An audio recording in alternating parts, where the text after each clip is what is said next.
de retour dans cette édition, dans cette nouvelle édition du Minimac de la lettre de l'acheteur pour une nouvelle saison. Je vous remercie beaucoup pour votre fidélité. Je vous remercie beaucoup si vous nous rejoignez à l'instant. Je vous rappelle que le Minimac de la lettre de l'acheteur, c'est le bimensuel dédié au monde agricole et aux matières premières agricoles. Au programme, cette semaine, nous ferons d'abord un tour de l'actualité de ces 15 derniers jours. Puis nous retrouverons Mathieu Driol, Mathieu qui sera en duplex avec nous et qui nous dressera deux analyses de Como qu'il a sélectionnées pour nous, sans vous révéler quoi que ce soit, bien si je vous les révéler. Ce sera des analyses qui seront consacrées au Brent et au blé. Voilà. Donc en ouverture de notre mini-mag, eh bien, on va aborder l'actualité via des articles que nous avons retrouvés sur le site internet de la lettre de l'acheteur.com. Et alors que la variété des climats offre à l'Australie une grande diversité de production agricole, ces derniers temps, le pays doit faire face à des épisodes de sécheresse plus fréquents et plus étendus. C'est en tout cas ce que nous apprend le Bureau météorologique australien qui a annoncé en milieu de semaine que les récoltes du pays sont clairement menacées par un temps plus sec qu'escompté par les météorologues locaux. L'institution a donc déclaré que les précipitations en août étaient inférieures de 49,5% à la moyenne de 1961 à 1990. Les prévisionnistes du gouvernement australien ont revu à la baisse cette semaine leurs estimations de production de blé d'hiver de 800 000 tonnes, affirmant que même si certaines régions avaient reçu des pluies, beaucoup étaient si sèches que les cultures n'avaient pu être ranimées. Enfin, pour couronner le tout, un temps encore plus sec est attendu ces prochains jours en raison du renforcement du phénomène météorologique El Niño. Je vous rappelle enfin qu'en Australie, 75% des terres cultivées servent aux céréales, ce qui fait du pays des Wallabies le 7e producteur mondial après l'Ukraine. Inévitablement, les conséquences sur les marchés agricoles mondiaux sont notables, et c'est ce que nous verrons tout à l'heure avec Mathieu Driol. Selon les dernières estimations, il pourrait manquer jusqu'à 6 000 tonnes de cacao dans le monde cette année pour satisfaire toute la demande, et ce d'autant plus que certains pays producteurs comme la Côte d'Ivoire entendent limiter les exportations afin de privilégier les filières locales. Cela ne vous a certainement pas échappé, mais certains articles très sérieux ont évoqué des prix au plus haut de 46 ans, et même si ces données ont été depuis remises en question par l'ICCO, l'Organisation internationale du cacao, au regard essentiellement de l'inflation endémique à nos modèles économiques actuels, eh bien, il convient tout de même de rappeler que le manque de conteneurs, une météo défavorable et le swollen shoot, une maladie virale du cacaoyer, pèsent sur les volumes de production attendus. Mais les sages de l'ICCO tiennent tout de même à rassurer les marchés puisque selon eux, ces hausses de prix ne sont pas structurelles et devraient s'estomper pour la saison prochaine. Après avoir dû composer avec l'entrée en vigueur depuis près d'un an de nouvelles réglementations phytosanitaires ciblant spécifiquement les agrumes sud-africains, la filière doit désormais faire face à une nouvelle difficulté plus prosaïque, le ralentissement de la consommation. En effet, avec une baisse du pouvoir d'achat en Europe due à l'inflation, la consommation a ralenti, voire régressé. À cela peut s'ajouter des coûts d'expédition encore élevés. C'est pourquoi les exportations d'agrumes en provenance d'Afrique du Sud se termineront nettement plus tôt cette année, avec un décalage de 4 à 5 semaines dans certaines régions. On craint donc une pénurie de citron en Europe. On marque une pause et juste après, nous retrouverons comme convenu la commo du jour avec Mathieu Driol. À tout de suite sur Téléfinance. Tour sur le plateau de Téléfinance dans notre bimensuel dédié aux matières premières agricoles, le Minimac de la lettre de l'acheteur. Et désormais, il est l'heure de retrouver le fantastique Mathieu Driol. Bonjour Mathieu.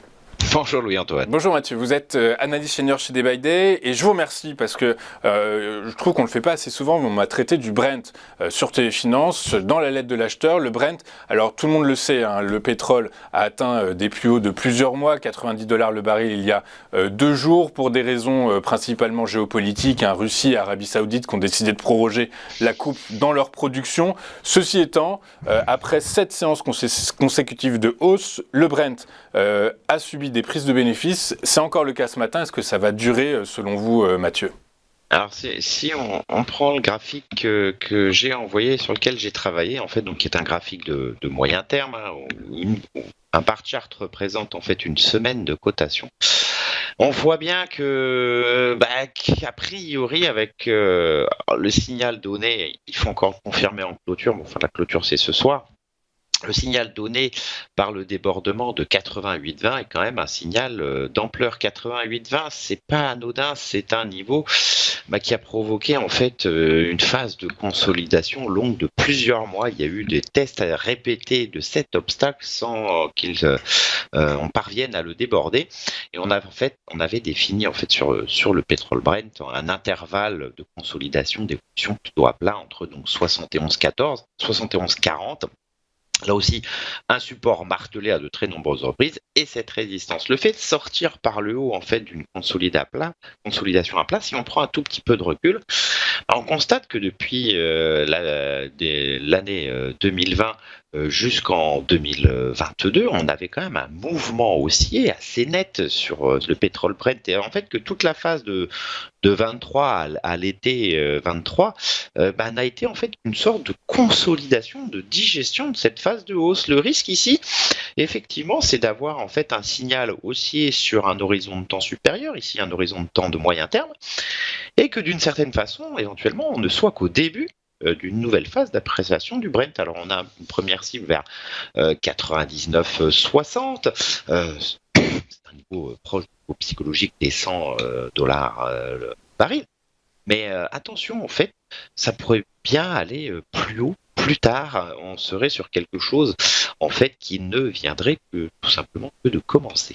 Ouais, très clair. Écoutez, on connaît tous toutes les implications macroéconomiques et monétaires que ça peut impliquer. Merci beaucoup, Mathieu, pour cette prévision. On va poursuivre avec le blé, Mathieu.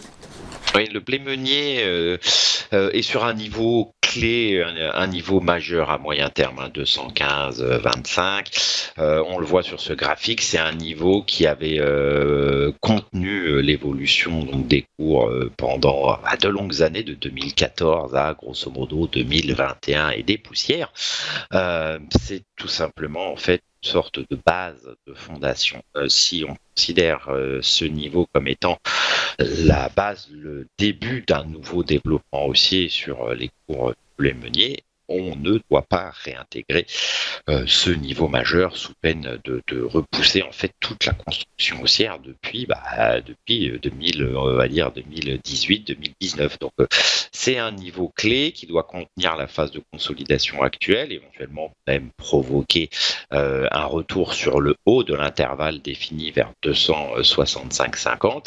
À noter que ça n'est que le débordement de 265,50 qui permettrait de viser, de relancer la tendance vers 301, plus loin, plus tard, 365. Donc, à moyen terme, on est sur un niveau clé, un niveau majeur qu'il faut surveiller. Et si on commençait à rebondir depuis ce niveau, il faudrait surveiller 265,50 dont le débordement valide une reprise de la tendance haussière précédente. Ok, très clair. Et si on devait regarder vers le bas, on aurait quel support ? Alors sous 215,25, donc on vient valider une configuration de moyen terme majeur. On a un premier support à 196,25, il est très proche. Et après, on a une kyriade en fait de supports construits pendant toutes les années de 18, 19, 20, 21. Il y a 286,50, 275, on pourrait dire 265. J'en ai tous les 5-10 euros. Ok, très clair. Écoutez, je vous remercie Mathieu pour ces analyses. Je rappelle que vous êtes senior analyste chez Day by Day. On marque pas de pause puisqu'on a pas d'interview. Du coup, je vous souhaite une excellente journée. Je vous donne rendez-vous dans 15 jours pour une nouvelle édition de votre bimensuel dédié aux matières premières agricoles. Très bonne journée sur TV Finance.